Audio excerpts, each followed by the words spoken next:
Bonsoir et bienvenue. Ce soir, je vous invite à fermer les yeux et à me suivre, loin d'ici, loin du bruit, des écrans, de la hâte moderne. Nous allons remonter le temps, jusqu'à l'année 1027, jusqu'au cœur de l'Europe médiévale, dans une abbaye de pierre cachée dans les collines silencieuses de Bourgogne, là où le vent souffle doucement entre les colonnes, là où le silence règne et où chaque heure est rythmée par la prière, le travail et le repos. C'est un monde lent, un monde calme, un monde oublié, et pourtant un monde qui nous attend là, derrière les portes du sommeil. Il est 5 heures du matin. Le ciel est encore noir, mais au loin, une lueur pâle perce l'horizon. Un coq chante, un seul, puis deux, puis trois. Et lentement, l'abbaye s'éveille. Un moine ouvre les yeux. Son visage est marqué par le froid et la paix. Il se lève sans un mot, tire sur sa robe de laine, enfile ses sandales de cuir.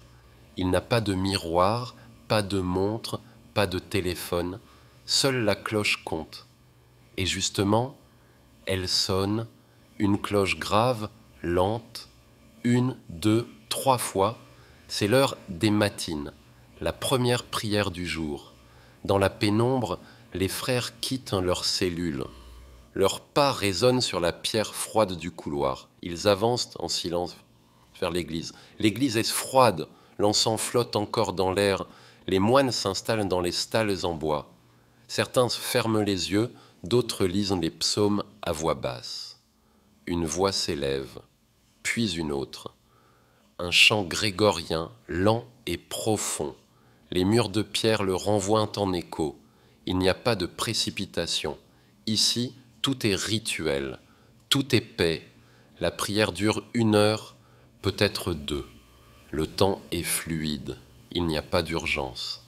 Seulement la lumière du jour qui glisse lentement par les vitraux. Après la prière, les moines se dispersent. Certains partent au jardin. Ils creusent la terre, cueillent des herbes, arrosant les légumes. Leurs mains sont sales, mais leurs âmes sont tranquilles. D'autres s'enferment dans le scriptorium. Là, à la lumière d'une petite fenêtre, ils copient des textes anciens, page après page, lettre après lettre, en latin. Le silence règne, seulement brisé par le frottement des plumes sur le parchemin. Un frère travaille à la cuisine. Il allume un feu, tranche du pain, prépare des pois.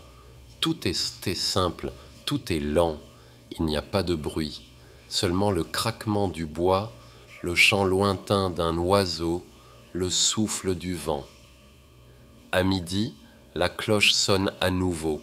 Les moines se rassemblent dans le réfectoire, une grande salle aux murs de pierre, de longues tables de bois, quelques bancs. Chacun prend place. Un frère lit un passage des Écritures. Les autres mangent en silence. Le repas est frugal, un peu de pain, une soupe chaude, parfois un fruit. Mais personne ne se plaint. Ici, le silence est plus nourrissant que les mots. Après le repas, chaque moine lave son bol dans un grand bassin de cuivre. Puis ils retournent à leurs tâches, calmes, réguliers, discrets. Le soleil est haut dans le ciel. Quelques moines marchent dans le cloître. Leurs pas lents résonnent entre les colonnes. Ils contemplent les fleurs, les arbres, les pierres anciennes.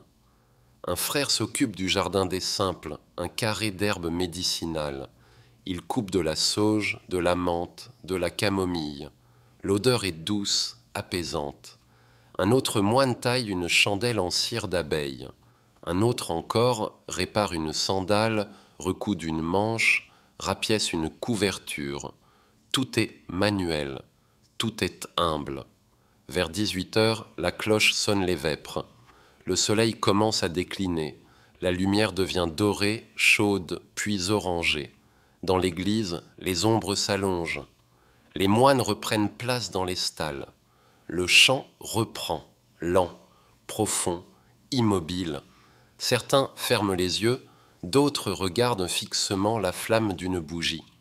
On remercie pour la journée, on prie pour la nuit.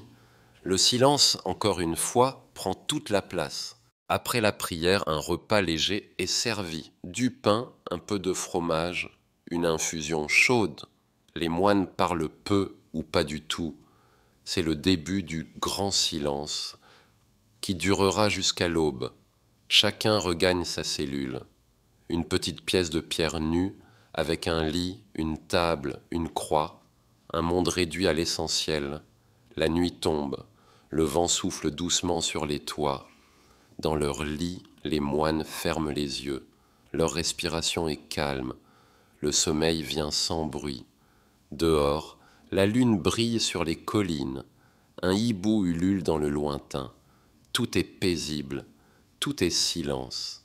Et vous qui avez voyagé avec moi ce soir, peut-être sentez-vous votre cœur plus léger, vos pensées plus lentes, vos paupières plus lourdes.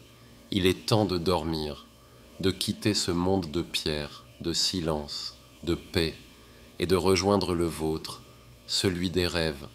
Bonne nuit, et que la paix de l'abbaye vous accompagne jusque dans le sommeil.